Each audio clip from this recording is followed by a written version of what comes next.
A central responsibility for any government is to do what's necessary for economic stability.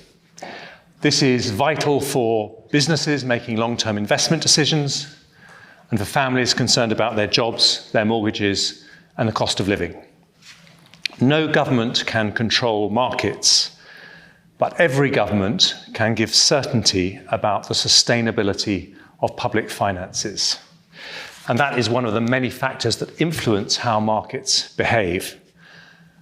And for that reason, although the Prime Minister and I are both committed to cutting corporation tax, on Friday she listened to concerns about the mini-budget and confirmed we will not proceed with the cut to corporation tax announced. The government has today decided to make further changes to the mini-budget and to reduce unhelpful speculation about what they are. We've decided to announce these ahead of the medium-term fiscal plan, which happens in 2 weeks. I'll give a detailed statement to Parliament this afternoon and answer questions from MPs.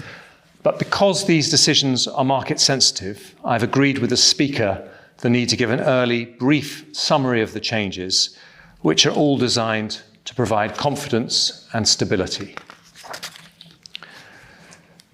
Firstly, we will reverse almost all the tax measures announced in the growth plan 3 weeks ago that have not started parliamentary legislation. So whilst we will continue with the abolition of the health and social care levy and stamp duty changes, we will no longer be proceeding with the cut to dividend tax rates, the reversal of off-payroll working reforms introduced in 2017 and 2021, the new VAT-free shopping scheme for non-UK visitors, or the freeze on alcohol duty rates. Secondly, the government's current plan is to cut the basic rate of income tax to 19% from April 2023. But at a time when markets are rightly demanding commitment to sustainable public finances, it is not right to borrow to fund this tax cut. So I've decided that the basic rate of income tax will remain at 20%, and it will do so indefinitely until economic circumstances allow for it to be cut. Taken together with the decision not to cut corporation tax and restoring the top rate of income tax, the measures I've announced today will raise every year around £32 billion. Finally, the biggest single expense in the growth plan was the energy price guarantee. This is a landmark policy supporting millions of people through a difficult winter. And today I want to confirm that the support we are providing between now and April next year will not change. But beyond that, the Prime Minister and I have agreed it would not be responsible to continue exposing public finances to unlimited volatility in international gas prices. So I'm announcing today a Treasury-led review into how we support energy bills beyond April next year.